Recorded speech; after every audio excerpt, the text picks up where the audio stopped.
Hello students, how are you? કેમ છો બધા? આજે આપણે યુનિટ પોલિમરનું છેલ્લો ટોપિક જે છે બાયોપોલિમર, જેને આપણે ઇન્ટરનલી એનસીઈઆરટી ની અંદર જૈવ વિઘટનીય પોલિમર તરીકે આપ્યું છે, એની થોડી ચર્ચા કરીશું. તો બહુ મસ્ત મજા આવશે બેટા, ધ્યાનથી સાંભળજો. અને હા, ઇમેજીસ અને સાથે સાથે એક્સપ્લેનેશન ઉપર ધ્યાન રાખતા રહેજો. નોટ્સ પણ બનાવી શકો છો તમે આની અંદર. ઓકે, તો ચલો સ્ટાર્ટ કરીએ બેટા. બાયોપોલિમર. તો બાયોપોલિમર ની અંદર આપણે પહેલા એની રૂપરેખા જોઈ લઈએ કે આપણે શું ભણવાના છીએ, બરાબર? તો આ બાયોપોલિમર કોને કહેવાય?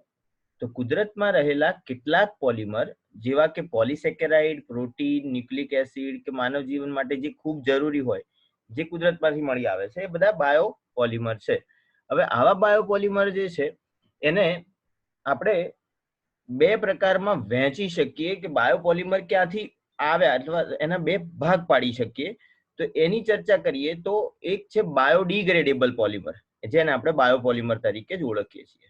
બાયોડિગ્રેડેબલ એટલે જૈવ વિઘટનીય પોલિમર, બરાબર? બે ભાગથી તરીકે વિચારી શકીએ છીએ આપણે કોઈ પણ પોલિમરને. અને બીજું છે નોન બાયોડિગ્રેડેબલ પોલિમર, જેને આપણે જૈવ અવિઘટનીય પોલિમર કહીએ છીએ. તો બેટા, જે બાયોડિગ્રેડેબલ પોલિમર છે એ અને નોન બાયોડિગ્રેડેબલ પોલિમર, એ બંને શું છે, એની તફાવત, એની જે નોંધ છે એની, એ આપણે એના તફાવત સ્વરૂપે જોઈશું. પહેલા એના ઉદાહરણ અને એની પેટા વિભાગ હોય તો એ પણ જોઈ લઈએ. જેમ કે નોન બાયોડિગ્રેડેબલ કયા છે? જે જૈવ અવિઘટનીય છે, જેનું વિઘટન ન થઈ શકે. તો polythene, polystyrene, PVC, Teflon, Orlon, neoprene, buna s, nylon 6, nylon 66, terylene, bakelite, melamine વગેરે. તો આ બધા જે બેટા અત્યાર સુધી આપણે પોલિમર ચેપ્ટરની અંદર જેટલા પણ ભણ્યા, એ બધા નોન બાયોડિગ્રેડેબલ હતા. તો બાયોડિગ્રેડેબલ ની અંદર પાછા એના બે પેટા વિભાગ પડે છે. એક છે કુદરતી બાયોડિગ્રેડેબલ, અને એની અંદર આપણે જોઈશું પોલિસેકેરાઇડ, જેને આપણે સ્ટાર્ચ અને સેલ્યુલોઝ જે છે એવા પોલિસેકેરાઇડ એની અંદર લઈ શકીએ. અને પ્રોટીન, આ બધા જે છે એ કુદરતી બાયોડિગ્રેડેબલ પોલિમર ની અંદર આવશે. અને બીજા છે સંશ્લેષિત. સંશ્લેષિત ની અંદર આપણે જે મેઇન ભણવાના છે પીએચબીવી, પોલીહાઇડ્રોક્સી, પોલીબીટા હાઇડ્રોક્સી બ્યુટીરેટ, કો બીટા હાઇડ્રોક્સી વેલેરેટ, એનું ફૂલ ફોર્મ છે. એ પછી આપણે જોઈશું એટલે તમને ખ્યાલ આવી જશે. પોલીગ્લાયકોલિક એસિડ, જેને પીજીએ તરીકે ઓળખીએ છીએ આપણે. પોલીગ્લાયકોલિક એસિડ, બેટા નામ યાદ રાખી લેજો, હવે પીજીએ જ કહીશું એને. પોલીલેક્ટિક એસિડ, PLA, નામ આ પણ યાદ રાખી લેજો, બરાબર? ડેક્સ્ટ્રાન અને નાયલોન 2, નાયલોન 6. તો આ આપણી રૂપરેખા થઈ. ચેપ્ટરમાં આપણે આટલા ટોપિક્સની ચર્ચા કરવાની છે, બરાબર? હવે આપણે આગળ જોઈએ કે એનો તફાવત, બરાબર? બાયોડિગ્રેડેબલ પોલિમર અને નોન બાયોડિગ્રેડેબલ પોલિમરનો તફાવત એ જોઈશું આપણે. તો એમાં બાયોડિગ્રેડેબલ એટલે જૈવ વિઘટનીય થાય, અને નોન બાયોડિગ્રેડેબલ એટલે જૈવ અવિઘટનીય. તો એનું પહેલા ડેફિનેશન અને અમુક મુદ્દા જે છે એ આપણે જોઈએ. તો બાયોડિગ્રેડેબલ પોલિમર કોને કહેવાય? તો જે પોલિમરનું વિઘટન મુખ્યત્વે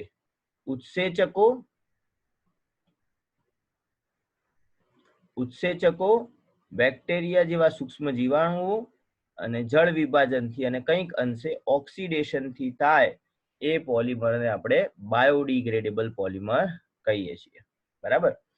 તો હવે જેનું વિઘટન થાય છે, અને વિઘટન થાય છે એ બાયોડિગ્રેડેબલ, તો જે નથી થતું એ નોન બાયોડિગ્રેડેબલ, બરાબર? નોન બાયોડિગ્રેડેબલ ના ગુજરાતી નામ આપણને જે આપ્યા છે એ જૈવ વિઘટનીય અને જૈવ અવિઘટનીય છે, એ ધ્યાનમાં રાખજો બેટા. તો જે સંશ્લેષિત પોલિમરનું વિઘટન ઉત્સેચકો, બેક્ટેરિયા જેવા સૂક્ષ્મ જીવાણુ કે જળ વિભાજન અને ઓક્સિડેશન પ્રક્રિયાથી નથી થતું, એ પોલિમરને આપણે નોન બાયોડિગ્રેડેબલ પોલિમર કહીએ છીએ, બરાબર? આજે બાયોડિગ્રેડેબલ પોલિમર હોય એ પર્યાવરણીય પ્રક્રિયાઓ પ્રત્યે સક્રિય છે, તેથી તેમનું વિઘટન થઈ શકે છે, બરાબર? જ્યારે નોન બાયોડિગ્રેડેબલ પોલિમર જે હોય એ પર્યાવરણીય પ્રક્રિયાઓ માટે નિષ્ક્રિયતા દર્શાવે, એટલે એમનું વિઘટન આપણે કરી શકતા નથી. જે ઉત્સેચક, બેક્ટેરિયા કે સૂક્ષ્મ જીવાણુ, એનું વિઘટન કરી શકતા નથી, બરાબર? એ પર્યાવરણીય પ્રક્રિયા પ્રત્યે નિષ્ક્રિયતા દર્શાવે છે. બરાબર. હવે બાયોડિગ્રેડેબલ પોલિમરની વાત કરીએ તો આ પોલિમરનું સરળતાથી વિઘટન થાય છે એટલા માટે એના વપરાશ બાદ એના નિકાલની કોઈ સમસ્યા ઉદ્ભવતી નથી. એટલે આપણે એના કારણે શું થશે કે પર્યાવરણ જે છે એની પ્રદૂષણની કોઈ સમસ્યા રહેશે નહીં. અત્યારે તમને ખબર હશે કે આપણે જે વચ્ચે પ્લાસ્ટિક બેન કરી લીધું છે અને એવી પ્લાસ્ટિક બેગ જે પાણીમાં નાખતા ઓગળી જાય અથવા જમીનમાં નાખતા ત્યાં એનું વિઘટન થઈ જાય એવી પ્લાસ્ટિક બેગનો ઉપયોગ કરવામાં વધારે કીધું છે. 100% રિસાયકલેબલ હોવી જોઈએ. બરાબર. તો એવી પ્લાસ્ટિક બેગનું હમણાં અભિયાન ઉપડ્યું હતું. તો એ બધી શેમાંથી બને તો એ બાયોડિગ્રેડેબલ પોલિમરમાંથી બને. જે જૂની આપણી પોલિથીન આવતી હતી એ નોન બાયોડિગ્રેડેબલ પોલિમર હતું. બરાબર.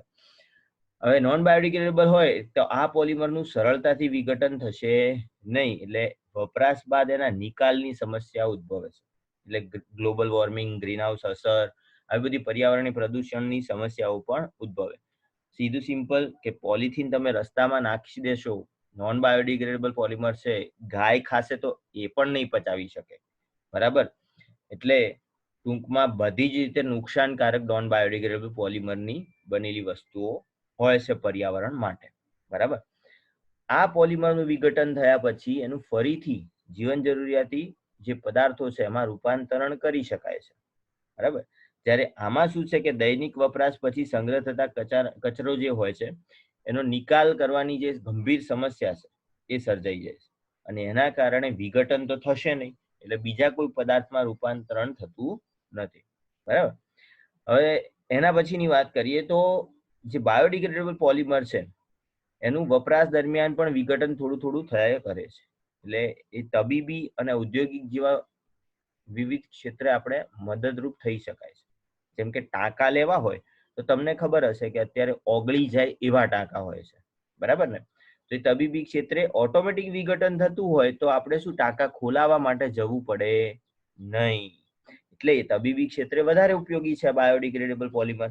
અને દોરો પણ નાયલોન જેવો રાખીએ બનાવી શકાય તો પછી એ તમે ત્યાં ઉપયોગ કરી શકાય ત્યાં ટાંકા લેવામાં, અને ઓટોમેટિક બાયોડિગ્રેડેબલ હોવાથી ત્યાં ઓટોમેટિક એનું વિઘટન થઈ જશે. એટલે ચામડી પણ સંધાઈ જાય, ટાંકા તોડવાની પણ જરૂર ના પડે, ઓટોમેટિક પીગળી જાય. બરાબર.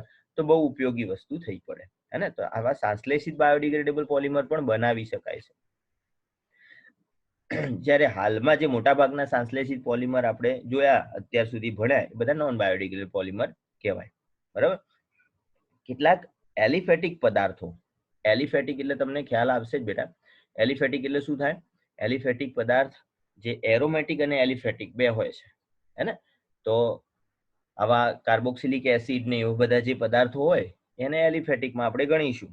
સીધી સરળ શૃંખલામાં હોય. બરાબર. તો એવા બધા ટૂંકમાં ચક્રીય ન હોય એવા. અને તો એલિફેટિક પદાર્થનો મોનોમર તરીકે ઉપયોગ કરીને આવા અનેક પોલિમરનું ઔદ્યોગિક ઉત્પાદન કરવામાં આવેલું છે. જેવા કે આપણે હમણાં ઉદાહરણ જોયા પોલીબીટા હાઇડ્રોક્સી બ્યુટીરેટ, કોબીટા હાઇડ્રોક્સી વેલેરેટ. બરાબર. પોલીગ્લાયકોલિક એસિડ, પોલીલેક્ટિક એસિડ, ડેક્સ્ટ્રાન, નાયલોન 2 નાયલોન 6 વગેરે. અહીંયા બીટા છપાયેલું નથી. બરાબર. મોટા પાયે વપરાતા જે નોન બાયોડિગ્રેડેબલ પોલિમર છે એમાં polythene, polystyrene, PVC, Teflon, Orlon, butyl rubber, neoprene, styrene, butyl rubber, nitrile rubber, nylon 6, આ બધા જ જે અત્યાર સુધી આપણે છેક મેલામાઇન સુધી બધું જોયું એ બધા નોન બાયોડિગ્રેડેબલ પોલિમર. ઓકે બેટા. તો હવે આપણે તફાવત જોઈ લીધો. એકચ્યુઅલી આ જે છે બાયોડિગ્રેડેબલ પોલિમર વિશે ટૂંકનો જ લખો તો પછી આ બાજુનો ભાગ જે તફાવતનો ડાબી સાઈડનો ભાગ છે એ બાયોડિગ્રેડેબલ પોલિમર વિશે ટૂંક નોંધ થઈ. નોન બાયોડિગ્રેડેબલ પોલિમર વિશે જમણી સાઈડનું ટૂંક નોંધ થઈ. અને તફાવત પૂછાય તો તમે આ રીતે બંનેને સાંકળીને લખી શકો. તો બંને આપણું કામ અહીંયા થઈ જાય છે. બરાબર. હવે આપણે નેક્સ્ટ ટોપિક તરફ જઈએ બેટા.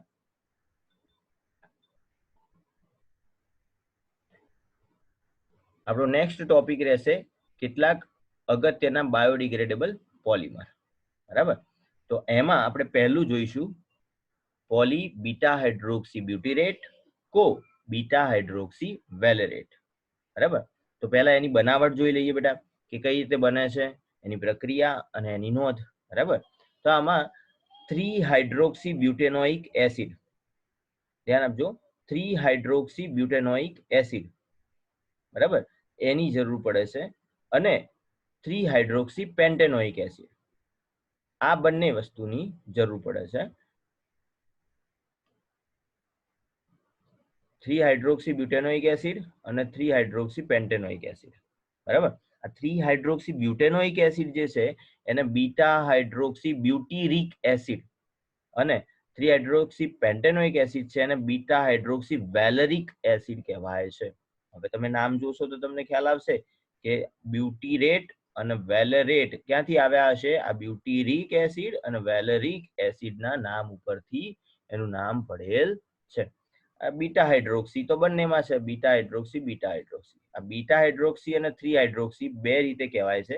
એ આપણે પ્રક્રિયામાં તમને સમજાવું કે કઈ રીતે કહેવાશે. તો એમની સંઘનન કોપોલિમરાઇઝેશન પ્રક્રિયાથી પાણીનો અણુ મુક્ત થાય અને પોલિએસ્ટર વર્ગનો પોલિમર, કયા વર્ગનો? પોલિએસ્ટર વર્ગનો પોલિમર PHBV આ બને છે. બરાબર. તો કઈ રીતે બને છે જોઈએ આપણે. જો અહીંયા તમે અહીંયા જોવા જશો ને તો આને 1 નંબર આપીએ, આ 2 નંબર અને આ 3 નંબર. બરાબર. એટલે આ શું થશે? ત્રીજા કાર્બન ઉપર OH જોડાયેલો છે એટલે 3-હાઇડ્રોક્સી. બરાબર. અને કેટલા છે ટોટલ કાર્બન? 4. એટલે શું થયું? બ્યુટેનોઇક એસિડ. ખ્યાલ આવ્યો? હવે બીજું બેટા, બીટા કેમ કહેવાય છે? તો જુઓ, બીટા માટે આ જે કાર્બન એટલે કે આ ફંક્શનલ ગ્રુપ, આ ક્રિયાશીલ સમૂહ જે કાર્બન સાથે જોડાયેલો છે એને આપણે કયો કહીએ? આલ્ફા. તો એની બાજુવાળો કાર્બન કયો થયો બેટા? બીટા. તો આ બીટા છે, બીટા કાર્બન ઉપર હાઇડ્રોક્સી જોડાયેલું છે એટલે બીટા હાઇડ્રોક્સી, અને બ્યુટેનોઇક એસિડનું સામાન્ય નામ થાય છે બ્યુટેરિક એસિડ. બરાબર. એવી જ રીતે અહીંયા આપણે કહીએ તો 1, 2 અને 3 ઉપર આવે છે હાઇડ્રોક્સી. બરાબર. તો 3-હાઇડ્રોક્સી અને ટોટલ 5 કાર્બન છે, તો 3-હાઇડ્રોક્સી પેન્ટેનોઇક એસિડ. હવે આ આલ્ફા કાર્બન અને આ વાળો જે થશે એ બીટા કાર્બન, અને બીટા કાર્બન ઉપર OH એટલે કે હાઇડ્રોક્સી જોડાયેલું છે, અને 5 કાર્બન વાળા એસિડને આપણે વેલેરિક એસિડ સામાન્ય નામમાં કહીએ છીએ. બરાબર. તો બીટા હાઇડ્રોક્સી વેલેરિક એસિડ આ બધા કાર્બોક્સિલિક એસિડના સામાન્ય નામ છે જે મેં તમને 11th ની અંદર લખાવેલા છે બેટા. ઓકે, એક વખત રિફર કરી લેવા. 3-હાઇડ્રોક્સી બ્યુટેનોઇક એસિડ એને આપણે બીટા હાઇડ્રોક્સી બ્યુટેરિક એસિડ કહીશું, અને 3-હાઇડ્રોક્સી પેન્ટેનોઇક એસિડ એને આપણે બીટા હાઇડ્રોક્સી વેલેરિક એસિડ કહીશું. એક વખત જોઈ લેજો પ્રક્રિયા. હવે અહીંયાથી થશે શું? તો જુઓ બેટા, આ જે CH3 છે ને, આ CH3 એ નીચે શાખામાં જશે અહીંયા. બરાબર. CH3 CH CH2 OH માંથી આ H અને આ COOH માંથી OH આટલું નીકળી જશે, એટલે કે પાણીનો અણુ દૂર થશે. આ બાજુ પણ આ CH3 CH2 જે છે એ શાખામાં જશે અહીંયા, અને આ OH માંથી H અને COOH માંથી OH. આમ તમે આ જે શૃંખલા છે એને અહીંયાથી જોશો તો OCH CH2 CO, અને નીચે શાખામાં CH2 CH3, અહીંયા OCH CH2 CO, અને નીચે શાખામાં CH3. એમ કરીને બંને જોડાય. આ CO અને આનો O આ જે છે એ આની સાથે બોન્ડિંગ કરશે, અને એના કારણે આપણને મળશે આ રીતનું PHBV નું સ્ટ્રક્ચર. OCH CH2 CO, આ C ડબલ બોન્ડ O છે એ આ O જોડે જોડાય, અને CH CH2 CO એમાં નીચે CH3 અને CH2 CH3 શાખા તરીકે. તો બેટા પ્રક્રિયા યાદ રાખી લેવી, અને કારણ કે બાયોડિગ્રેડેબલ પોલિમરમાં આપણે મુખ્યત્વે બે જ મેઇન તો ભણીએ છીએ, બાકીનું તો ખાલી એક નોંધ, 2 લાઇનની નોંધ છે. એક આ છે પોલીબીટા હાઇડ્રોક્સી બ્યુટીરેટ, કો બીટા હાઇડ્રોક્સી વેલેરેટ, અને બીજું એક છે નાયલોન 2 નાયલોન 6. બાકીના જે બે છે PGA PLA અને ડેક્સ્ટ્રાન, એની તો 2 લાઇનમાં જ અભ્યાસ છે. બરાબર. તો આઈ થિંક તમને હવે આમાં ખ્યાલ આવી ગયો હશે બેટા. નેક્સ્ટ આપણે વાત કરીએ તો બનાવટ પછી એના આવે ગુણધર્મો. તો ગુણધર્મોની વાત કરીએ આપણે તો આ જે છે એ પોલીએસ્ટર વર્ગનો પોલિમર છે, બરાબર. પોલીહાઇડ્રોક્સી બીટા, પોલી બીટા હાઇડ્રોક્સી બ્યુટીરેટ, કો બીટા હાઇડ્રોક્સી વેલરેટ, એ શું છે? પોલીએસ્ટર વર્ગનો પોલિમર, પીએચબીવી. બીજું કે બાયોડિગ્રેડેબલ ગુણધર્મ ધરાવે છે, જેના કારણસર આપણે એને વાપરીએ છીએ. આ બીટા હાઇડ્રોક્સી બ્યુટેરિક એસિડનો એની અંદર સદ્રઢતાનો ગુણધર્મ, બ્યુટેરિક એસિડ જે છે બીટા હાઇડ્રોક્સી બ્યુટેરિક એસિડ, એનામાંથી એને સદ્રઢતાનો, દ્રઢતાનો એનો ગુણધર્મ મળે. અને બીટા હાઇડ્રોક્સી વેલેરિક એસિડનો લચકપણાનો ગુણધર્મ. એટલે બંને રીતે બંને ગુણધર્મો પ્રાપ્ત કરે બંને મોનોમરમાંથી, બરાબર. આ બંને ગુણધર્મો આ એક પીએચબીવી માં સમાયેલા છે. અને પર્યાવરણીય પરિસ્થિતિમાં પણ પીએચબીવી જે છે એનું બેક્ટેરિયા વડે વિઘટન થાય છે, ઓટોમેટિક વિઘટન પણ એનું થતું હોય છે. અને એના કારણે એના ઉપયોગો બહુ બહોળા છે. હવે શું ઉપયોગો છે એની આપણે ચર્ચા કરી લઈએ બેટા. તો ઉપયોગોની અંદર એ ખાસ પ્રકારના પેકિંગમાં વપરાય છે. હવે ખાસ પ્રકારના પેકિંગ એટલે સર, તો એ ફૂડ પેકેજિંગ, પ્લાસ્ટિક પ્લેટ્સ જે હોય છે, એટલે એ ટાઈપનું જે ડિસ્ટ્રોયેબલ હોય, જેને આપણે વિઘટન કરી શકીએ એવું, આને જમીનમાં નાખી દઈએ તો એ વિઘટન થઈ જશે, એવી પ્લેટ્સ બનાવવા માટે અત્યારે બહુ ઉપયોગમાં આવે છે આ બધું, બરાબર. તો એવી પ્લેટ્સ બનાવવા માટે પીએચબીવી ઉપયોગમાં આવે છે. પછી ઓર્થોપેડિક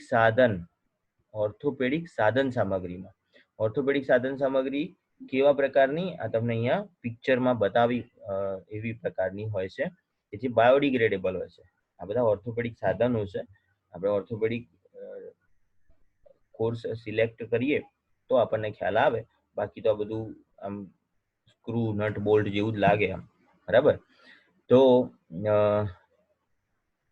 અને બીજું છે કે નિયંત્રિત ઔષધો ભરવાની કેપ્સ્યુલમાં, જે કેપ્સ્યુલ આપણે જોઈએ છીએ એ કેપ્સ્યુલની અંદર તમને ખ્યાલ હશે કે એની અંદર નાની નાની ગોળીઓ ભરેલી હોય છે, આવી રીતની તમને પિક્ચરમાં દેખાય છે એવી રીતની નાની નાની ગોળીઓ ભરેલી હોય, જે પેટમાં જાય ત્યારે પછી એ કેપ્સ્યુલ એની રીતે વિઘટન પામી જાય, એટલે ઉપરનું જે લેયર હોય એ ઓગળી જાય અને જે દવા અંદર ભરેલી છે એ સીધી પેટમાં રિલીઝ થાય, બરાબર.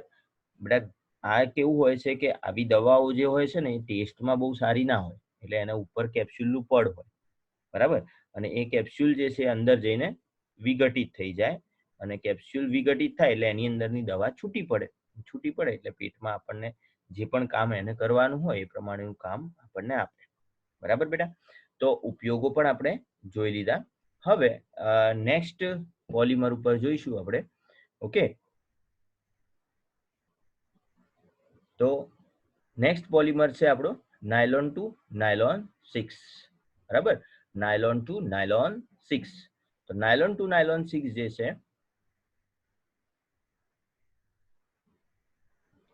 એમાં એની બનાવટ જોઈ લઈએ પહેલા બેટા. તો બનાવટની અંદર કે આમાં બે જુદા જુદા મોનોમરનો ઉપયોગ થાય છે. એક ગ્લાયસીન, આ ગ્લાયસીન છે એને આવી રીતે લખાય છે NH2CH2COOH, બરાબર. NH2CH2COOH અને ગ્લાયસીન તરીકે લખાય છે, બરાબર. એકચ્યુઅલી તો આ NH2 અને COOH આવે એટલે એમિનો ગ્રુપ અંદર આવ્યું કહેવાય, બરાબર. હવે એવું જ NH2CH2 5 ટાઈમ્સ COOH, 5 ટાઈમ્સ આવ્યું ને એટલે કેપ્રો શબ્દ આવે, બરાબર. તો એમિનો કેપ્રોઇક એસિડ. આ જે છે ને એ સમજતા પહેલા તમે કાર્બોક્સિલિક એસિડ નું જે છે તમને લખાવેલું એ ધ્યાન રાખજો. વેલર, કેપ્રેઓ, કેપ્રી કોને કહેવાય છે બધું, બરાબર. ગ્લાયસીન અને આ એમિનો કેપ્રોઇક એસિડ નું સંઘનન કોપોલિમરાઇઝેશન થાય તો નાયલોન ટુ નાયલોન 6 બનશે. એમાં શું થશે કે અહીંયાથી એક હાઇડ્રોજન રિમૂવ થશે, બરાબર, અને અહીંયાથી OH રિમૂવ થશે. અહીંયા પણ એવું જ એક હાઇડ્રોજન અને અહીંયા એક OH રિમૂવ થશે, અને પછી આવી રીતે જોડાઈ જશે સીધી સરળ શૃંખલામાં NH CH2 CONH CH2 5 times CO n times, બરાબર. ઓકે બેટા, તો એક વખત જોઈ લો, બધું ખ્યાલ આવી જશે તમને. ઓકે, હવે આપણે એના ગુણધર્મોની ચર્ચા કરીએ બેટા. તો નાયલોન ટુ નાયલોન 6 એ બાયોડિગ્રેડેબલ પોલિમર છે અને નાયલોન ટુ નાયલોન 6 પોલીએમાઇડ વર્ગનો કોપોલિમર બને. હવે તમને ખબર પડે છે કે અહીંયા CONH આવે છે એની બનાવટમાં, એટલે પોલીએમાઇડ વર્ગનો પોલિમર બનશે. બરાબર. અગાઉ PHBV ની અંદર C ડબલ બોન્ડ O અને સિંગલ બોન્ડ O એટલે કે C ડબલ O આવતું હતું, એટલે એ પોલીએસ્ટર વર્ગનો કોપોલિમર હતો. બરાબર, ખ્યાલ આવી ગયો બેટા? હવે આપણે આગળ નેક્સ્ટ જે ટોપિક છે એમાં જઈએ, PGA અને PLA. બરાબર, PGA અને PLA એ પોલીએસ્ટર પ્રકારનો પોલિમર છે. પોલીએસ્ટર પ્રકારના બંને છે, પોલીગ્લાયકોલિક એસિડ, પોલીલેક્ટિક એસિડ, જે આગળ મેં તમને ફૂલ ફોર્મ લખેલું હતું, આપણે એની ચર્ચા કરીએ છીએ હવે. તો PGA અને PLA માં બહુ ઓછું સમજવાનું છે બેટા, ઓલમોસ્ટ તમારા NCERT માં તો આપેલું પણ નથી, પણ આપણે થોડું જોઈ લઈએ કે શું છે એનું. તો જનરલી એનું ઔદ્યોગિક ઉત્પાદન થઈ શકે, એટલે કે એ સંશ્લેષિત પ્રકારના પોલિમર છે, અને ઓપરેશન બાદ જે ટાંકા લેવા માટે જે વપરાય છે પદાર્થ, એવો આ પદાર્થ છે, બાયોડિગ્રેડેબલ પોલિમર છે ને. PGA PLA નું ટાંકા લેવા માટે એનો ઉપયોગ થતો હોય છે. હવે આપણે નેક્સ્ટ ડેક્સ્ટ્રાન જોઈએ. તો આ ડેક્સ્ટ્રાન જે છે એ ઘણા ગ્લુકોઝ અણુઓ ભેગા કરીએ તો એ ઘણા ગ્લુકોઝ અણુઓમાંથી બનાવેલ જટિલ શાખીય પોલિસેકેરાઇડ અણુ છે. એના અંદરની ચર્ચા કરીએ તો ઓપરેશન પછીના ટાંકા લેવા માટે સૌ પ્રથમ વપરાયેલો બાયોડિગ્રેડેબલ પોલિમર આ ડેક્સ્ટ્રાન હતો. બરાબર, અને આ પણ એક પોલીએસ્ટર વર્ગનો જ પોલિમર છે. તો બેટા અત્યારે આપણે આ ટોટલ જે ડિટેલ જોઈ, એટલા ટોપિક્સની આપણે ચર્ચા કરવાની હતી. નોન બાયોડિગ્રેડેબલ પોલિમર અત્યાર સુધી ભણે, હવે બાયોડિગ્રેડેબલની આટલી આપણે ચર્ચા કરી. હવે એક ઇમેજ છે જેની અંદર આ PGA PLA માં PLA કઈ રીતે બને છે, પોલિએસ્ટર પ્રકારનો આવો પોલિમર જે બાયોડિગ્રેડેબલ પોલિમર કઈ રીતે બનાવતા હોય છે એ છે. તમે ઇમેજ જોશો શાંતિથી, અને હું તમને સમજાવું છું કે PLA કેવી રીતે બને છે. તો અહીંયા તમે જોઈ શકો છો કે પહેલા કોઈ પણ પ્લાન્ટ્સ એટલે કે છોડવા હોય, અહીંયા મકાઈ બતાવેલી છે, તો એમાંથી સ્ટાર્ચને બહાર કાઢવામાં આવે. આ સ્ટાર્ચ જે હોય છે એની અંદર પછી ઉત્સેચક, એન્ઝાઇમ એટલે ઉત્સેચક ઉમેરી અને એનું ડેક્સ્ટ્રોઝમાં રૂપાંતરણ કરવામાં આવે. આ જે ડેક્સ્ટ્રોઝ હોય છે એ પછી ફર્મેન્ટેશન થાય, એટલે કે એવા ફર્મેન્ટર્સ, એટલે કે આ ફર્મેન્ટેશન એટલે આથવણ. બરાબર, તો એવી પ્રોસેસ દ્વારા એને લેક્ટિક એસિડમાં કન્વર્ટ કરવામાં આવે છે, લેક્ટિક એસિડ. પછી અમુક પ્રોસેસ હોય છે, એ પ્રોસેસ દ્વારા એને લેક્ટાઇડમાં કન્વર્ટ કરવામાં આવે, અને આ લેક્ટાઇડમાંથી પછી પોલીલેક્ટાઇડના આવા ક્રિસ્ટલ્સ બને, પેલેટ્સ બને. બરાબર, ટુકડા બને, અને એ પોલીલેક્ટાઇડ પેલેટ્સમાંથી પછી એની પ્લાસ્ટિક શીટ્સ બનાવવામાં આવે. આ પ્લાસ્ટિક શીટમાંથી પછી અલગ અલગ ઉત્પાદનો, બરાબર, પ્રોડક્ટ અલગ અલગ બનાવવામાં આવશે. અને આ જે પ્રોડક્ટ બને એ જ્યારે વપરાશ થઈ જાય એના પછી તમે જો જમીનમાં નાખો છો તો એ ખાતર તરીકે ઉપયોગમાં આવે, અને ખાતર તરીકે તમે એને ઉપયોગમાં લઈ શકો. બરાબર, હવે ખાતર બની ગયું. આ ખાતરમાં પછી ફરીથી છોડ ઉગી શકે છે, અને એ છોડમાંથી આવા જ કોઈ છોડ ઉગાડ્યો હોય જે સ્ટાર્ચ મળી શકે તો ફરીથી આખી આ સાયકલ રિપીટ થઈ શકે. આમ આવા જે બાયોડિગ્રેડેબલ પોલિમર હોય છે એની પૂરી એક સાયકલ અહીંયા રિપીટ થઈ શકતી હોય છે. બરાબર બેટા, આઈ થિંક હવે ખ્યાલ આવી ગયો હશે કે કઈ રીતે આની પ્રોસેસ હોય છે, બાયોડિગ્રેડેબલ પોલિમર કેવી રીતે બનાવવામાં આવતા હોય છે. બેટા મેં બધી જ વાતનું ધ્યાન રાખીને તમને બધું કમ્પ્લીટ ખ્યાલ આવે એ રીતે આખું સિસ્ટમ સેટ કરી છે, આખી બધી સ્લાઇડ્સ સેટ કરી છે. તો ધ્યાનથી એક વખત ફરીથી વિડીયો જોઈ અને સમજી લેજો. ટોપિક જે છે એની અંદર એક્સપ્લેનેશન બહુ સારી રીતે મેં કરેલું છે, તો એક વખત જોઈ લેવું બેટા. ઓકે, હવે આપણે અહીંયા આ ટોપિક આપણા પૂરા થાય છે. તો બેટા થેન્ક યુ ફોર વોચિંગ. ફરીથી મળીશું. Okay, bye bye.